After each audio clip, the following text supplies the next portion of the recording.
Hello everyone. Hello. Welcome to Zoom Escapes, our Iceland evening.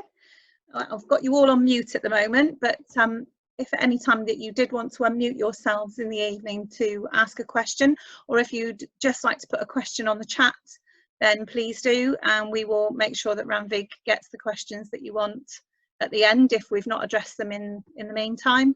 My name's Sharon, I'm a travel counsellor, and we're joined by Tracy Hope, who is also a travel counsellor, and Jane Walters, who is also a travel counsellor, and Rannveig from Obeo Travel, who is going to take us through the tour of Iceland tonight. So I hope you all enjoy, and as I say, if you've got any questions, just put them in the chat box, or I think Rannveig, you've said you don't mind people asking questions in the middle if necessary, or? Absolutely, this is all very casual, and by all means, if a question pops up, you're free to unmute yourself and pop in. But we will, of course, also answer questions in the end after the presentation. So up to you. Right, cool. And if you're happy to go on, oh goodness, let me just admit there's a few more coming in. We might just have to give it a couple of minutes. People tend to maybe be logging on at the time. Did we work out who 44777 is? No, I don't think we did. They're on. They haven't got a camera on, so no. I'm not sure who they are. That might be me, Jane. I'm logging in for Amy, possibly. Oh, fair enough. No, it's not you, Paul, but thank you. It's somebody else. I'm not sure who it is. Somebody wrote, could that be me? Well, I'm sure it is you, but who are you? Put your camera on, whoever it is, so we can see. I don't know who. Right. Oh, goodness, we have got quite a few coming in. A few more coming in. No. Everyone coming to Iceland tonight? Yeah, everybody's definitely. coming to Iceland. a nice group. It's really nice to see everybody here. Thanks so much for joining us.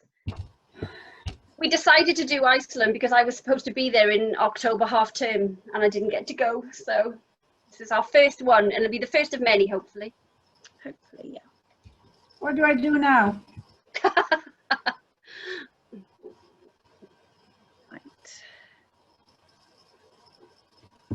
Don't worry about it there.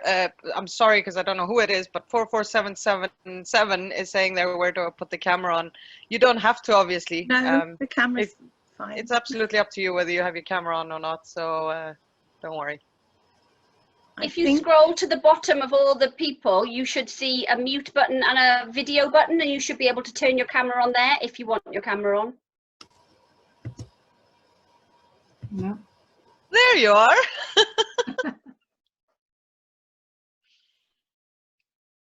Can you hear me? Yes, we can. Okay, good. Oh, it's Anne. Hi, Anne. Yeah. Mystery solved. And is the person going, can you hear me? My mother, I think it is. Here's your mother, Jane. Here's your mother. Yes. That's amazing. My mother wouldn't know how to use Zoom or a laptop or anything, so you're doing really well. We've got one person that doesn't appear to be able to get into the meeting, so I don't know whether they've missed the password maybe that we need, but I can't let them in. Have they got a name? Yeah, it says Stacey Ash. Oh, that's my I'll just contact her and I'll give her the address, the password. Oh no, it looks like she's managed to get in. She's just got in. Okay, just great. Got in. Right. I don't think we've got any more in the waiting room. And does everybody know where the chat button is? So if you do want to put a question in and you don't want to say it out loud, then if you scroll to the bottom of your screen, you'll see a chat button. If you click on that, you can chat and you can put it to everybody so we can all see the question that you're asking. I don't know where the chat button is. Where is the chat button? Well, it seems like you're happy to talk, so. Where's Sarah and Gemma then? Right.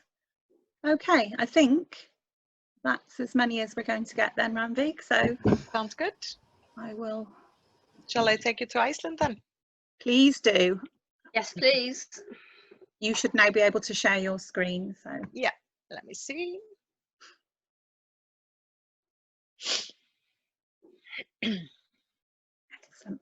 Sorry, just a bit of technology. I'm sharing my screen. I'm fixing this all up here.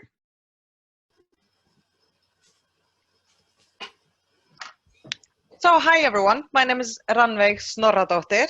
I'm going to ask you to say my name after this.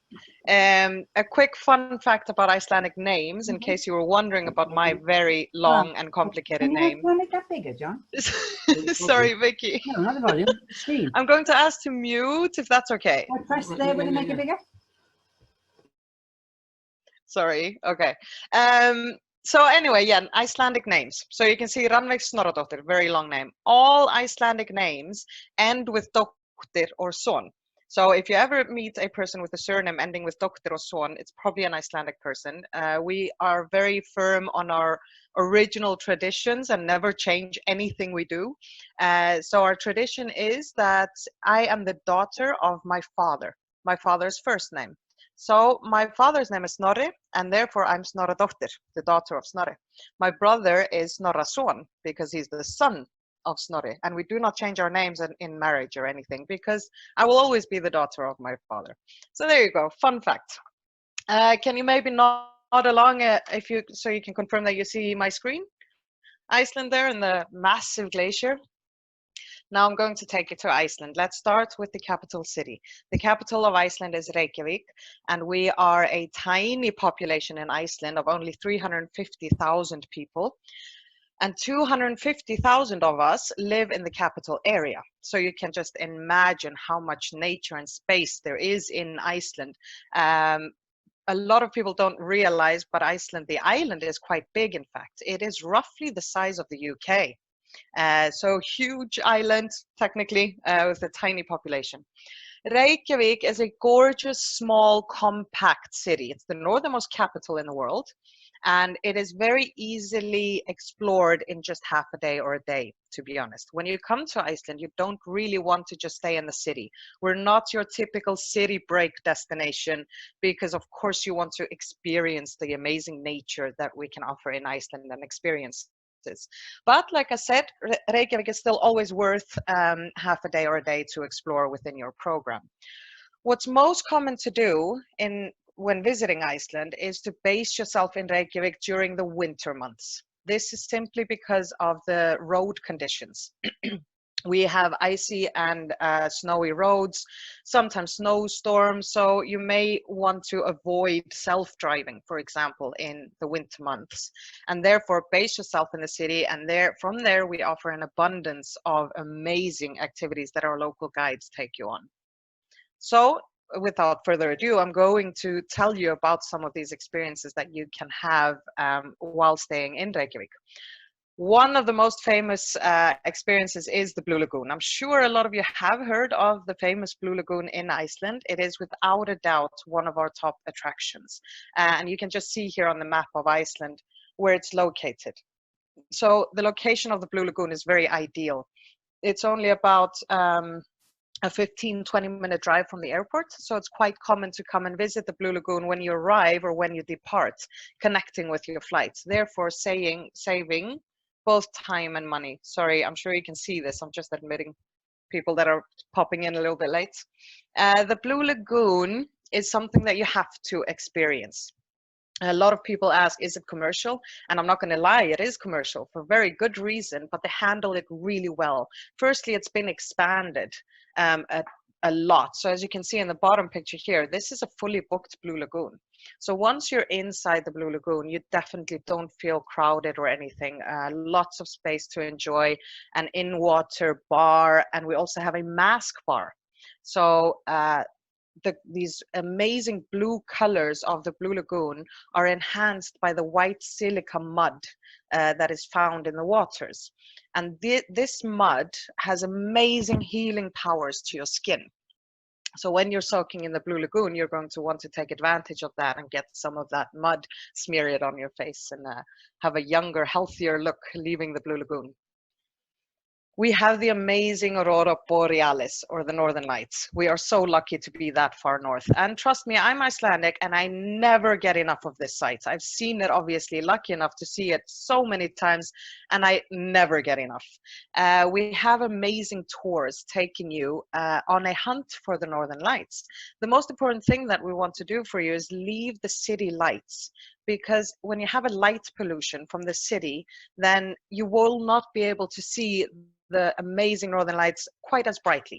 So we leave the city with you, and we have 3 options: either a cruise, a coach, or by our super jeeps. I'll tell you a bit more about our super jeeps a little bit later.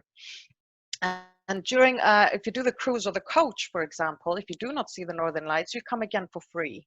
So we really want to try to help you to see the Northern Lights, even though it's a natural phenomena, so we can never guarantee that you will. But we'll do everything in our power to help you be successful. We have amazing forecast systems that we monitor every single hour of the day during the winter months. The strength of the Northern Lights that evening, whether it's cloudy or not, and so on. So you're in good hands with us regarding the Northern Lights. Now I'm going to take you to the Golden Circle.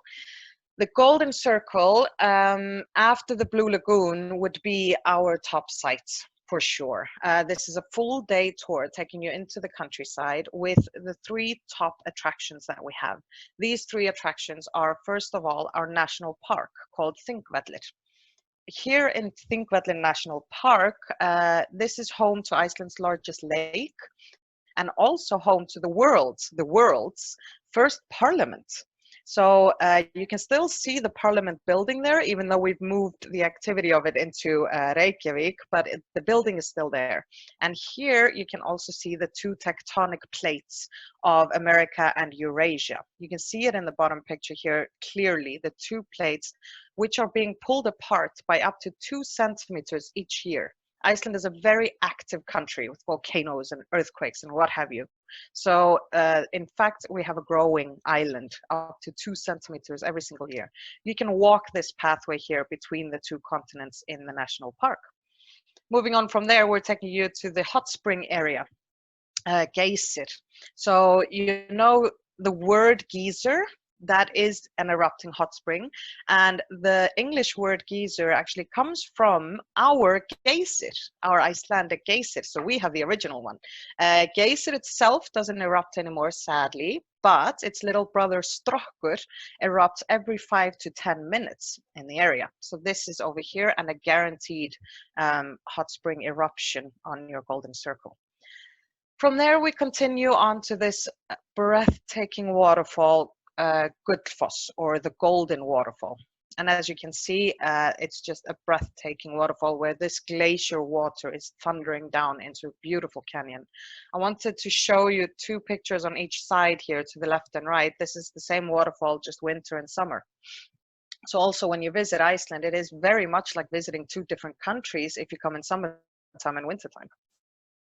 This is what I highly recommend. I cannot recommend this activity highly enough, actually. What you can do is you can upgrade your Golden Circle, and instead of going on a coach, for example, during these sites, you can enjoy our amazing super jeeps. We are so proud of our super jeeps. This is our men's toys. They go crazy over this. So they bring in these jeeps from abroad and completely strip it up and modify it to handle all Icelandic terrain.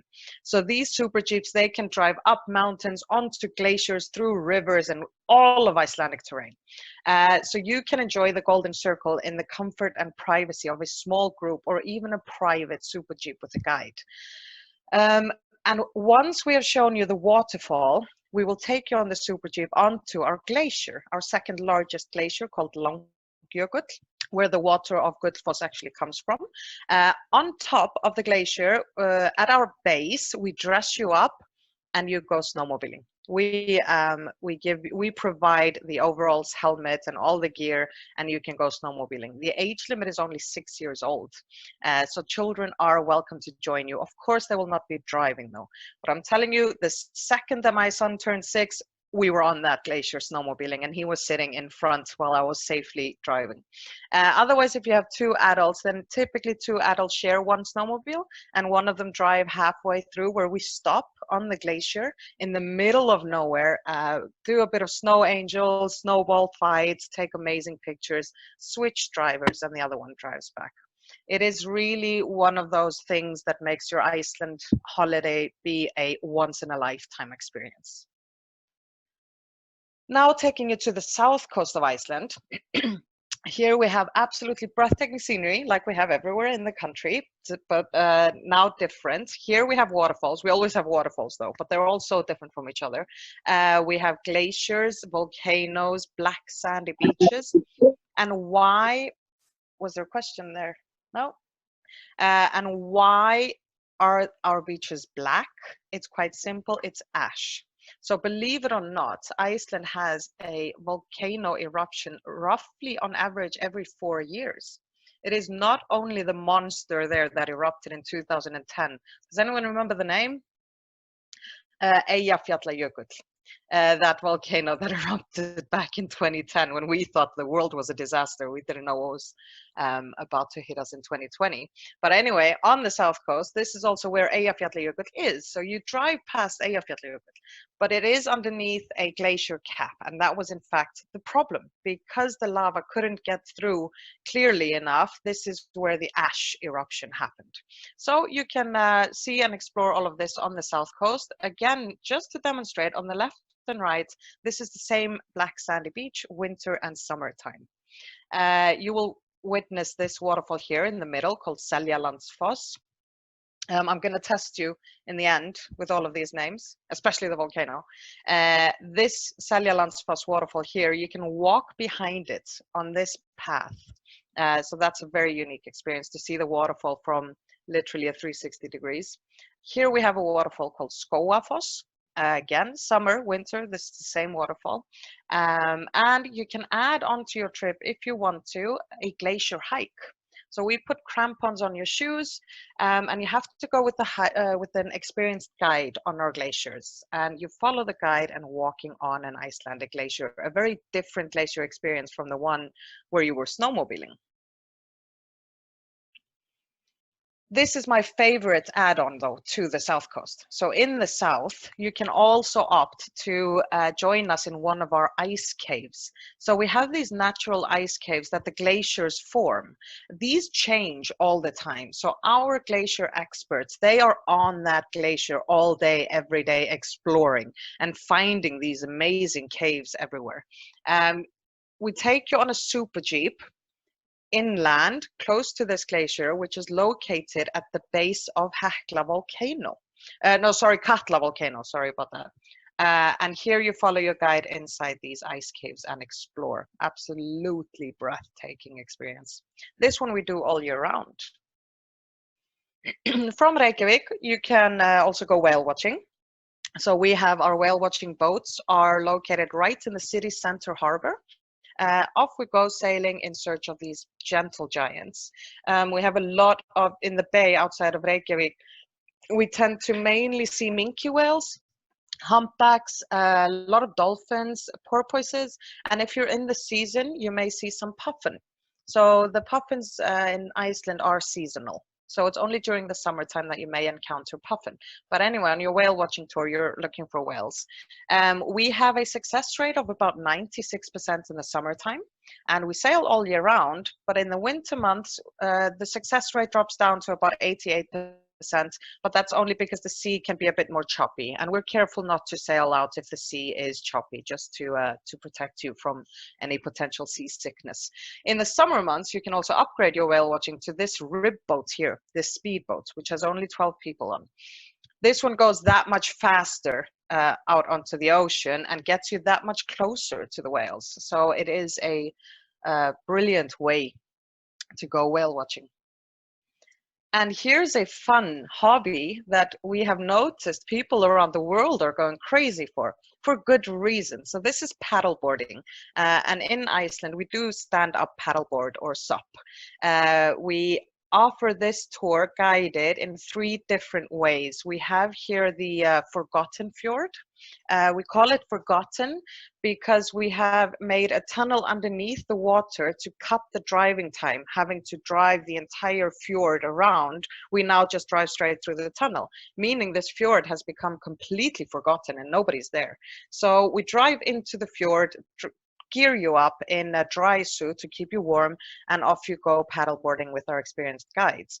Now, I don't have balance for the life of me myself. So when I went to try this out, I was terrified. I was so scared that I would just be in the water the whole time. But turns out everyone can do it. And when I say everyone, I mean because I could. You don't even have to stand up if it makes you feel uncomfortable. You can sit on your bum or your knees and just enjoy the nature there at your own comfortable pace.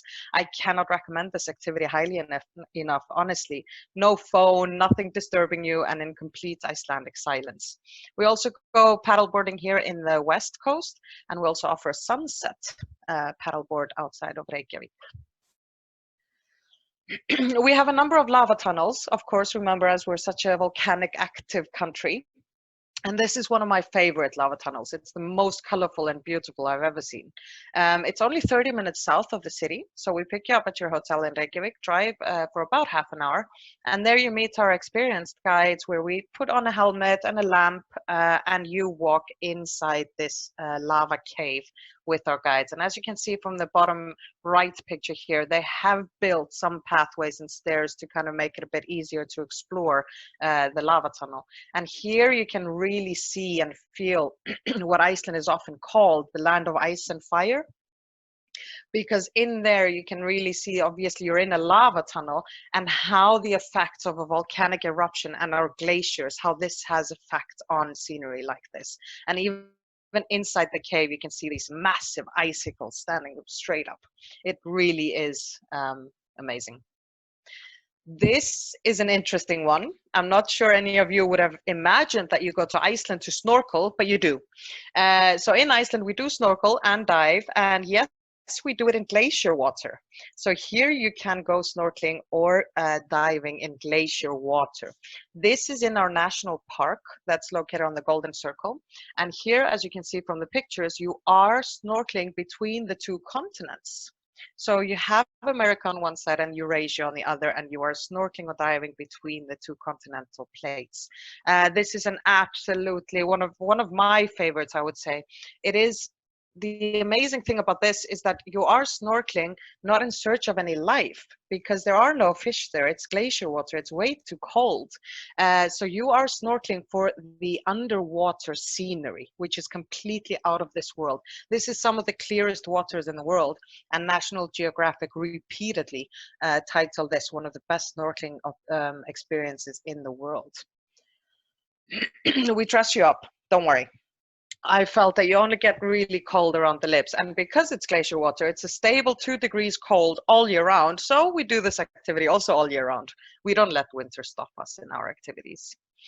Here we have inside the volcano. So it's the only place where you can willingly yourself go inside an inactive volcanic chamber. You have to hike for about 3.5 kilometers each way. A beautiful hike, very easy, in a beautiful lava field. And once you reach this volcano called, are you ready? Are you noting down? Þríhnúkagígur. That's the name of this volcano. We're quite funny with our names. Once you reach the opening to it, we will brief you and put on a harness, and you walk here on this whatever you call it in English, like a pathway, into our lift. And you know the window cleaner lifts? It's one of those. So a few people in each of these lifts, and you descend down 120 meters. It takes about 7 minutes to get you down to the bottom, and there you leave the lift and you get free time. There are guides there as well who tell you all about it, and you have free time there to explore inside an actual volcano. Even being Icelandic myself, I would say that this was probably one of the more surreal experiences that I've ever had. And the colors in there are just absolutely breathtaking. I could not believe the sights that I was enjoying there. And once you can see the lift here as well on its way up or down. And once you come out as well, we warm you up with a nice Icelandic soup before you trek back.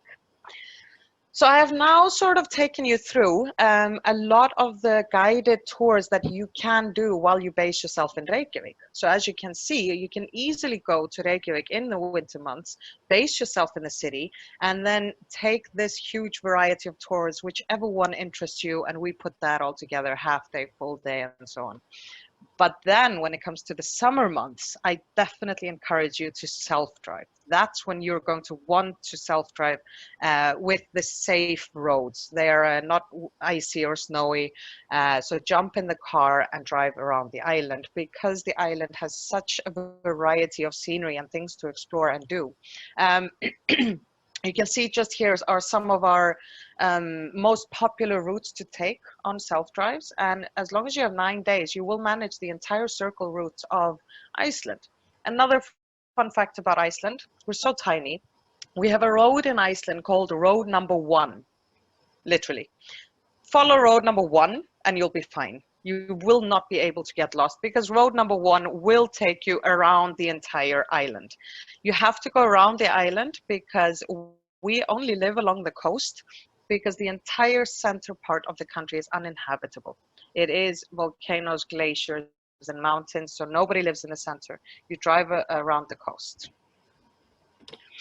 The summer months in Iceland, while we have the northern lights during the winter months, the summer is really the opposite, where we have 24-hour daylight.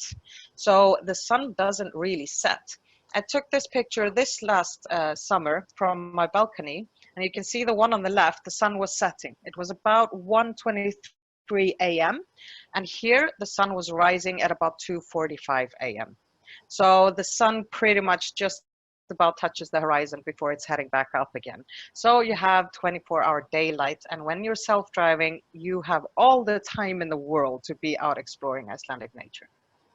Want to demonstrate quickly to you what you may experience in the different areas of our country. I've taken you around Reykjavik here, Blue Lagoon, Golden Circle is around the lake here, because everyone's seeing the map I'm pointing at. All along the south coast, but then we would head back if you take that south coast tour. So now I'm taking you further towards the southeast. The southeast, the southeast part of Iceland is dominated by Vatnajökull Glacier. Vatnajökull is the largest glacier in Europe, and you can simply see the size of it here. This is Vatnajökull Glacier. It is massive.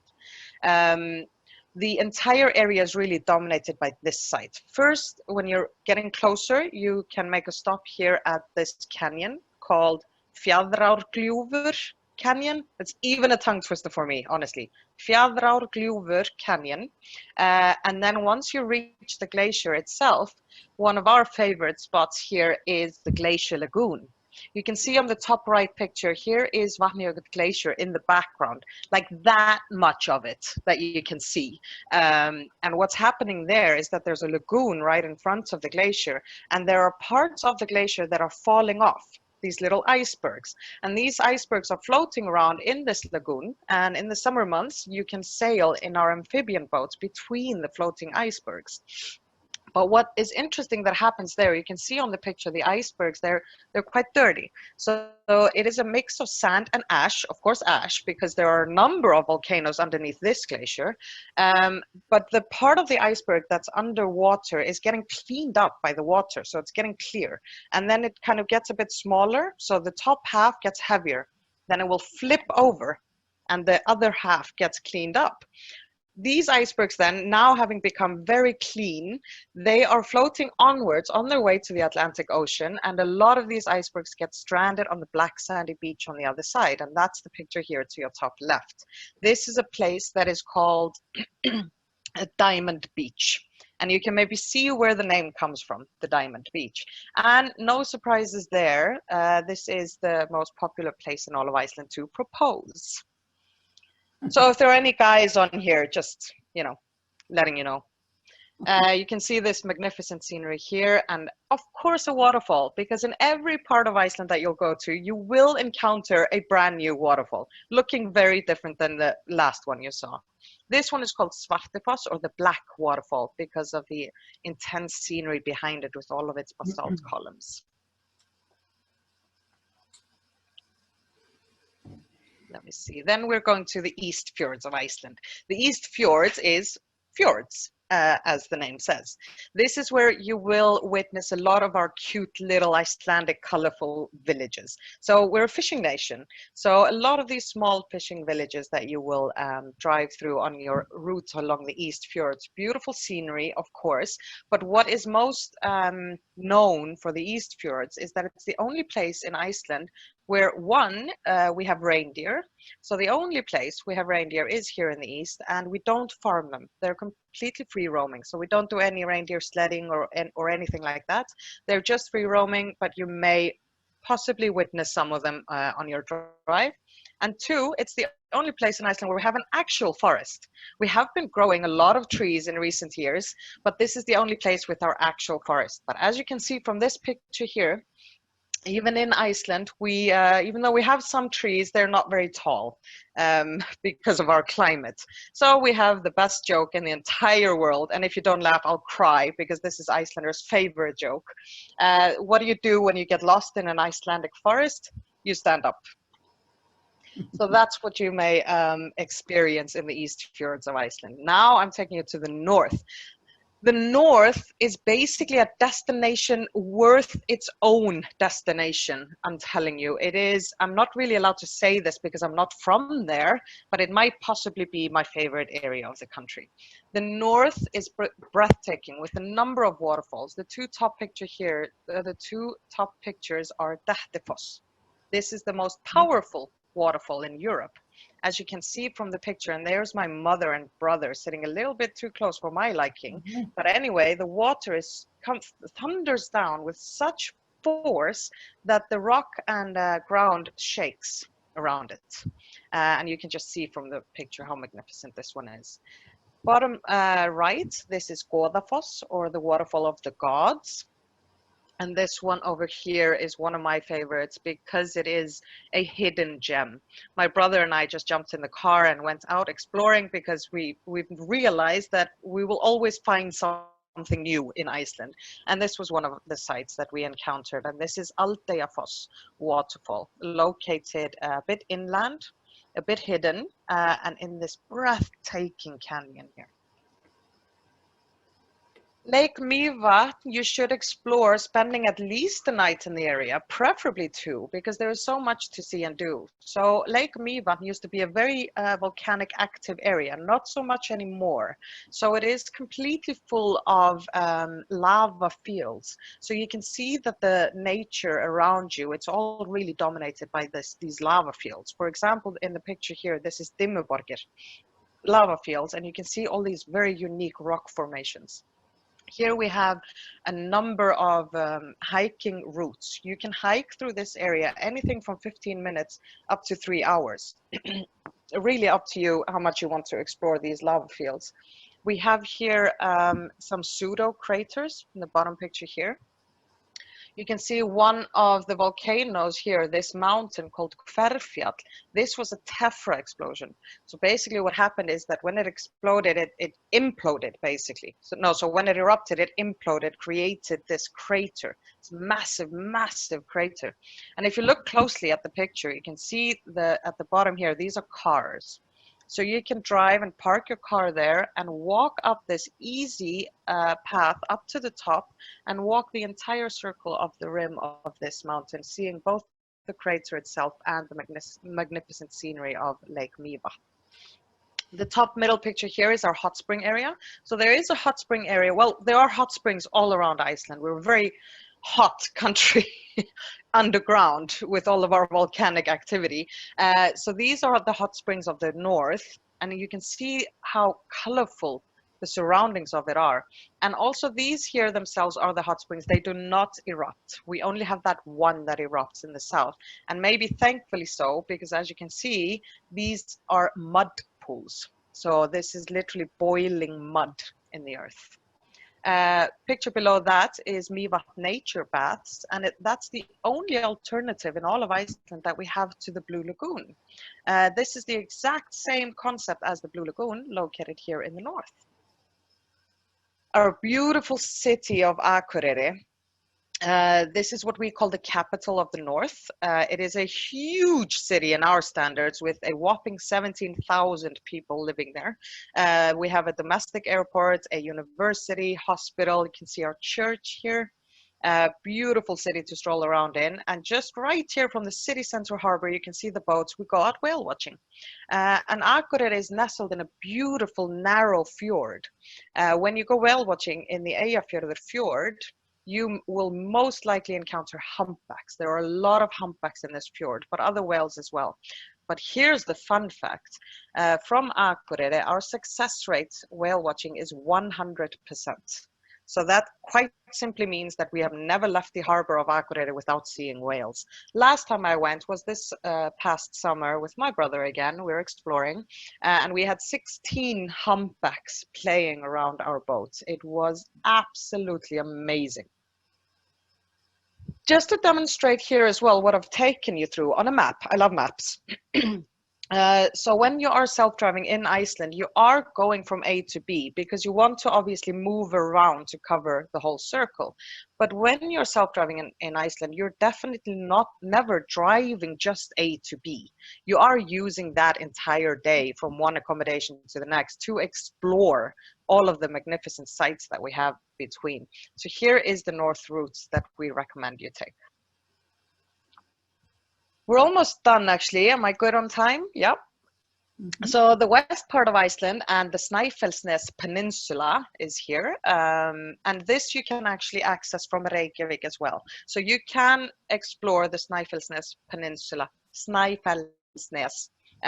Peninsula as a day trip from Reykjavik as well. This is where you will see more of our amazing nature, some breathtaking bird cliffs here. You can see how they're created like little caves here and there. It's a beautiful area to take various hiking routes. We have a church here, which is very much photographed, and it is for the simple reason that the color of it is black. And for that reason alone, we simply call it the Black Church of Iceland. This is located on the peninsula. This picture here, I'll allow anyone to unmute themselves if you know the answer. So this mountain, in Iceland we have so many mountains, and by the way, we have a name for each and every single mountain, volcano, glacier, and waterfall in the whole country. But this here mountain has become a bit special, and for a special reason, it has become the most photographed place in the entire country. Does anyone want to guess why? No ideas? Game of Thrones. So this is one of the Game of Thrones sites. And for anyone who watches Game of Thrones, this is Arrow Mountain, what they call it. But the actual name of it is Kirkjufell, of course, because that's what we do. There's also a beautiful waterfall here in front of the mountain, so you can see from this view here. We have two more waterfalls here in the west, each of them very unique. The top picture here is of Vatnafoss waterfall, or the Children's Waterfall, which has a sad story behind it. There used to be a natural rock bridge crossing here, and in the old times there were two kids who were crossing that natural bridge to reach church on the other side, but there was a snowstorm, and sadly the bridge collapsed as they were crossing it and drowned. Ever since then we have called this waterfall the Children's Waterfall, and you can see this, it has a very eerie blue, bright blue color to it. It really is quite a special waterfall. The bottom picture here is Hraunfossar, or the lava waterfalls. The name comes from, as you can see if you look closely in the picture, this glacier water is squeezing its way through the lava field, creating this kind of lava waterfall. And now, because last but not least, I'm taking you home. This is where I'm from. And this is a place in Iceland called the West Fjords. And I'm sure you can see from this picture here which part of the country I'm talking about. The West Fjords of Iceland is without a doubt our hidden gem still. Not so many people go there, even know of it. And remember I told you about road number 1? it doesn't take you to the West Fjords. So us, people from the West Fjords, we keep nagging and whining that we are not part of our circle route. So now we decided to create our own, and we are now road number 2. And if you follow road number 2, you will see some unbelievable sights. So if you look at the bottom picture here, this is where I'm from. In fact, that's my house right over there. This is the capital of the West Fjords with a whopping population of 2,500 people. We have here a hospital and a college and a domestic airport even. So you can fly to Ísafjörður. You can see on the map here, Ísafjörður. So we are that far north and in the middle of nowhere that I can tell you, growing up, going to school, we never have snow day in Iceland because we would be a very uneducated bunch if that was so. So there are no snow days in Iceland. And I remember growing up, when we had intense snow, it usually covered the entire first floor of the building. That doesn't stop us. So me and my brother, school bag on our shoulders, and we jumped out of the window of the second floor, and off we go to school as 6-year-olds. So this is a very dramatic area in landscape and scenery. For example, we have these dramatic bird cliffs here. This one in the middle picture to your left, this is the one of the largest puffin colonies. So you can drive here, park your car and stroll around this area, and you can get really up close to the puffin because they're so used to humans that they don't really fly away, and you get really close to them. It's a photographer's heaven. The top picture here is from this area. If you look at the map, this area here, as you can see, there are no roads, no houses, nothing. Nobody lives there. To reach this area, you have to sail from Ísafjörður to the other side and basically swim to shore. Not really though, but basically. And then here you have hiker's paradise. You are alone in the world. And I'm not really allowed to say this either because I only did this hike last summer for the first time, and I'm still absolutely amazed with the sights of this beautiful area. And in my opinion, the most beautiful waterfall in the entire country. This one here called Dynjandi waterfall. Good timing. Now I'm done. I think I've taken you roughly around my whole country and hopefully given you a bit of taste of what you can see and do in Iceland. We have more, but I know that I cannot have you until midnight. So I'm going to leave it at that and open up for questions. I'm actually going to make you host again, Sharon, if that's okay. Thank you. Wow, thank you, Rannveig. That was absolutely amazing. And now I'm even more gutted that I didn't get to go last month. You will go one day. I will go one day. I will go. So does anyone want to unmute themselves and ask any questions? Feel free, or you can ask on the chat if you don't want to talk. Alex? Can I ask a question? I'm not sure if I missed it while you were explaining everything. What constitutes your winter months and what constitutes your summer months? Because I know it all changes. It's all so different in so many different countries. So it is. What is the peak snow time and the peak summertime kind of thing? Very good question, actually, because you're right. I didn't really very clearly state that. So what we call Northern Lights season as well, basically, is between, well, the Northern Lights, you can see them anytime between 1st of September all the way through till 15th of April, because we have such a long winter season in Iceland. We're so far north. But the winter months would be considered October to March. For self-driving, for the summer months, this is when I recommend May through to September. And the sun doesn't set at all in July. I hope that makes sense. May to September and October to March. That's brilliant. Thank you. What sort of temperatures do you get in the summer months, Rannveig? It's cold. Cold. You never go to Iceland for a tan. I can tell you at least that much, sadly. We are starved of D vitamin, I'm telling you. We have, but interestingly though, because of the Gulf Stream, it's not that cold during the winter months, not as cold as people think. It's roughly on average about 0 degrees during the winter months, but don't forget the wind chill factor. So it will feel a bit colder than that in the winter. The summer we have on average 12 degrees. Once we hit double digits, you will see Icelanders running outside in their t-shirts buying ice cream. And did you say that the water is about -2 degrees all year? +2. +2, That's the glacier water and some of our lakes, but it doesn't really count for the ocean though, the Atlantic Ocean. That will get colder even than the glacier water. Oh, someone's saying here, Iceland has great crime writers who give excellent descriptions of Iceland. Arnaldur Indriðason and Ragnar Jónasson, those are my two favorite authors. Fun fact about Icelandic authors as well, we're such a creative bunch because, you know, we live in a lot of darkness and we're weird. We have the most authors per capita in the world, but we have the most anything per capita, to be honest, because we are that small. But we have so many authors, and writing is very important to us. We have a huge number of amazing authors, but we have something during Christmas called Jólabókaflóð, and that is what we call, it is the book season. So all Icelandic authors, they will release their books just before Christmas, because we spend Christmas reading. We give each other books as Christmas gifts, and the day after we have opened our presents, we're all lying on the couch reading our new books. So we're very much a book nation.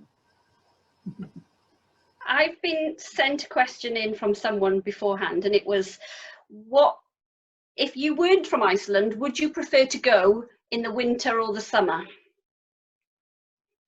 Both. Okay. The thing is that it is actually that different, that I genuinely love each season for its own right. For winter months, I would really recommend your typical short break, 3 to 5 nights in the city, and that is with your focus of the Northern Lights. Because the Northern Lights have become such a bucket list thing, then of course that's what people want to do, and that is the season that we have the Northern Lights. However, if you do actually want my very, very honest response on this, I would say summer. Save up and stay longer, because self-driving around the country is truly out of this world.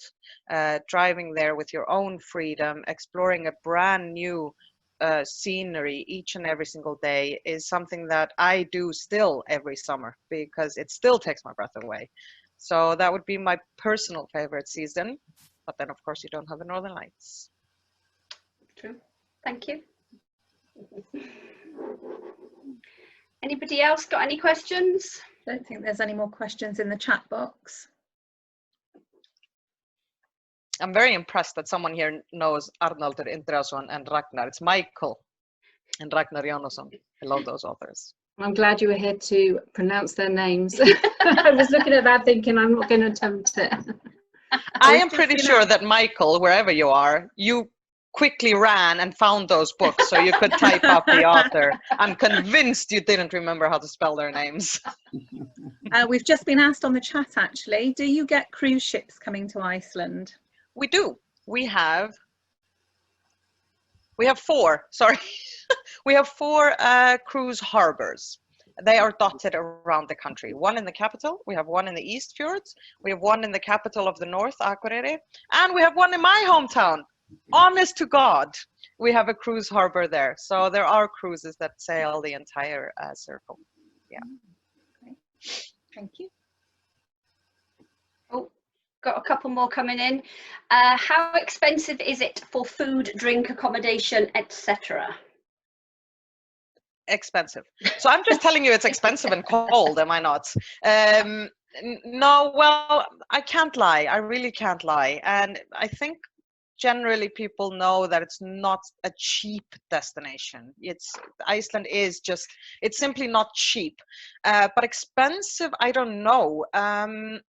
You're looking at a pint at the bar is about €10, a glass of wine about €13, a nice 3-course meal approximately €50. So some tips is that we are not in the EU. So when you come, stock up on duty free. Our hotels even accept this. So they leave the minibar empty in your room. I'm not joking. So you can stock up on your own goods. But it is relatively expensive in Iceland.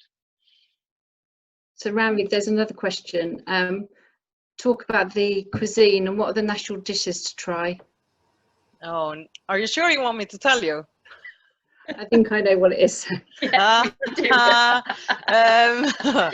Okay, our cuisine for you as visitors, I promise, is amazing. So our seafood, obviously, it literally jumped onto your plate from the ocean.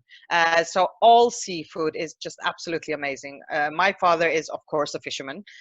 So I cannot eat fish anywhere else in the world because I won't eat anything else but my father's fresh catch from the day.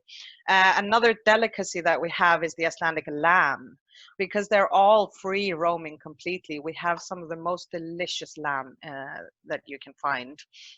And our cuisine has just been improving constantly, and it seems to be many people's very pleasant surprise, the quality of the restaurants that we offer and the food quality in general. We also have some experiences to enjoy. For example, we have a greenhouse. We have a few greenhouses dotted around Iceland, which is very impressive that we can grow tomatoes and cucumbers in Iceland all year round in this glacier country. And this is because of our geothermal heat. So we use the geothermal heat to heat up our greenhouses and light them up all year round.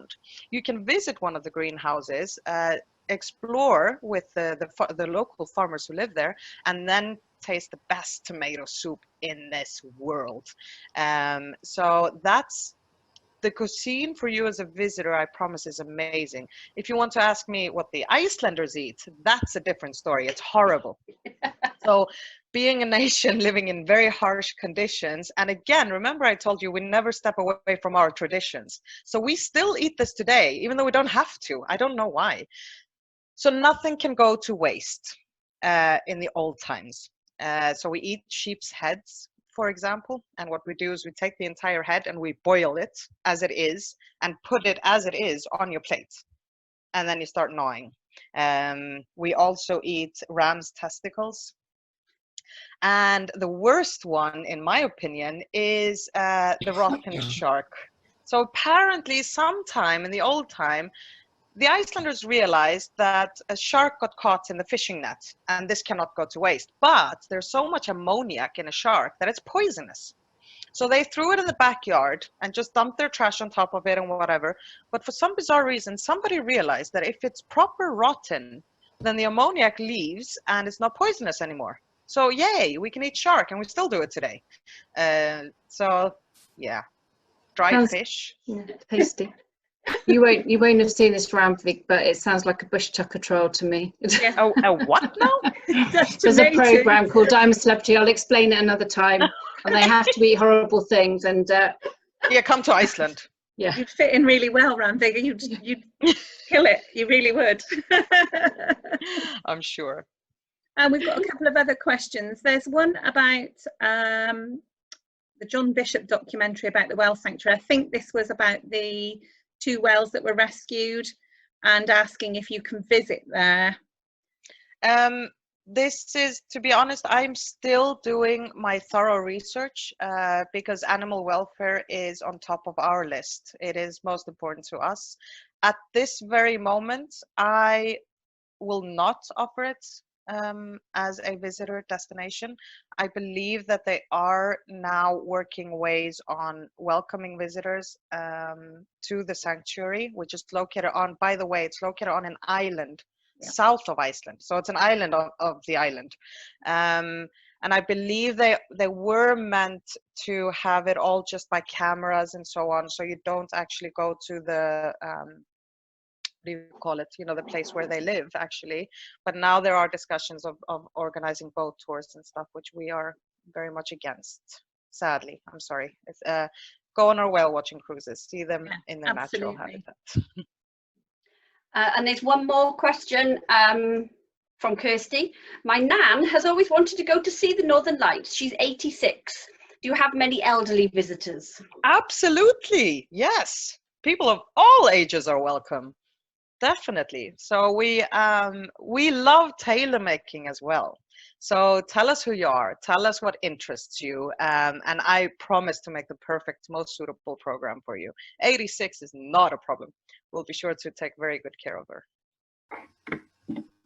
There, for example, just so you know, I would recommend the cruise in that sense, if she doesn't get seasick. Because of course, seasick people, I don't really recommend the cruise. But if she doesn't, then the cruise option is very comfortable, because there we have a nice warm indoor seating area. So you're sitting there, we have tables as well, and a kiosk. There's a toilet on board. So it's just a comfortable way of going out, because the guides inform you. So you can just sit back and relax and enjoy your hot chocolate or beer, up to you. And the guides will tell you, oh, I see some activity in the sky. And that's when everyone runs up onto deck. And we have overalls on board and blankets. And it's just a really great way of hunting the Northern Lights.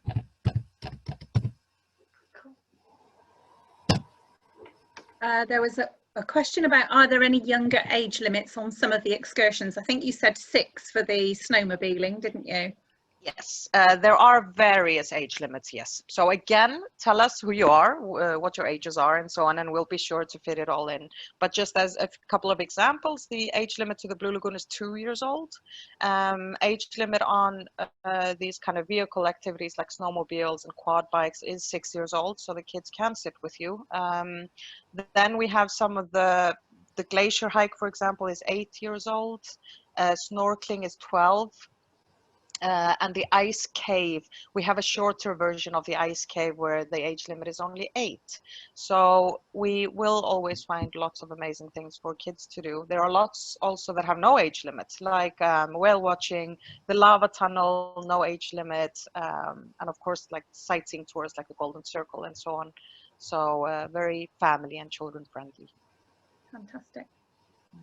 I don't know if there's any more questions. I don't think there are. No, I don't think there are. No? Don't any of you have any voices? I'm still on mute. Oh, there is one. Mm. So you get a refund on cruise and coach, why not for the trucks? Right. Very valid question. First of all, I'm afraid you don't get a refund. You only get a refund if we cancel the tour altogether, which also may happen if there is a snowstorm or we know that there's definitely not going to be a sighting tonight, then we will cancel the tour. If we cancel the tour repeatedly throughout your stay, we will refund it. But if you do go out, if the tour does go ahead, we don't refund you, but we welcome you for free again. And you can keep trying. And if you still haven't seen them after your 3 or 5 night stay, you still get a voucher valid up to 2 years. So please come again. The reason that we cannot do that for the trucks is that the super jeeps, they are expensive to run, and it is an excursion in itself with the super jeep, because they still take you up onto mountains, and so that experience is an experience in itself. So we cannot offer that for free again. But we are stricter on the super jeeps when we actually go out. So we're a bit more, picky on the night that we choose for the super jeep. Thank you. Thanks, Rannveig. Right, Everybody doesn't look like. seems to have enjoyed it. Yeah. Lots of compliments for you. Thank you. Thank you so much, Rannveig. It really just wow. Thank you. So you're coming to visit? Oh God, yeah. Are you coming summer or winter, or both? 1 year I'd do winter, and then I might accidentally have to book another vacation. Accident, fine by me. But that's actually also something that so many people do. They do come over for a short stop and do Blue Lagoon, Golden Circle, Northern Lights, and then get that feeling that like they've gotten that taste of Iceland. I have to go again because there's so much more to see, and then typically choose the other season. The other, because it's the other side of the coin, but it's still just as beautiful. Yeah, no, it's wonderful. Yeah. And Jane, thank you so much for inviting me to this, and thank you. I've loved it. You're welcome. Glad you came. Thank you. Any more questions? No, Don't think so. no, I think we will say thank you very much, Rannveig. That was Absolutely. amazing. Thanks for having me. Yeah, wonderful. Thank you so much. And as we said, I think all of us said when we were talking to the people that we'd invited, they obviously we're doing this for ourselves so that we can show amazing destinations to you all while we're all in lockdown, or not if you're in Wales. But obviously talk to whoever it was who invited you. If you do want to get some more information about Iceland, then obviously we will be happy to oblige and talk to Rannveig and put something in, get an itinerary together if it's something you fancy doing next year. That's also the beauty of what we do, is the tailor making. So that's my favorite part of operating Destination Iceland, is I want to hear who the people are so that we create the holiday that suits you perfectly. So we tailor make it all year round. I'd like to say also that we're going to be doing some other destinations, and Rannveig doesn't know this yet, but we're going to get her back to talk about Norway and Namibia sometime, because she specialises in them as well. So if any of you are interested in those too, we'll definitely be putting out some more Zoom escapes for you all to join if you're interested in the future. Yeah. Brilliant. We'll be happy to come again. And just in case anyone is wondering, that was very random. Iceland and Norway, fair enough, but I also do Namibia. Very, very far south, but it's very simple. I'm Icelandic myself, but grew up in Namibia. So that's also why I was making a face when I was speaking of all the Icelandic food, because I missed that tradition growing up in Namibia, maybe thankfully so. So that's why we do Namibia as well. Fantastic. Thank you. Thank you for everybody for coming. Yeah, Thank you all everybody so for coming. much. Thank you. Been nice to see you all. Oh, yeah. Thank you very much, Jane. Thank you, everyone. Thank you. Thank you. you. Welcome. Bye. Thank night, you. everyone. Bye. Thanks, Jane. Thank you. Welcome.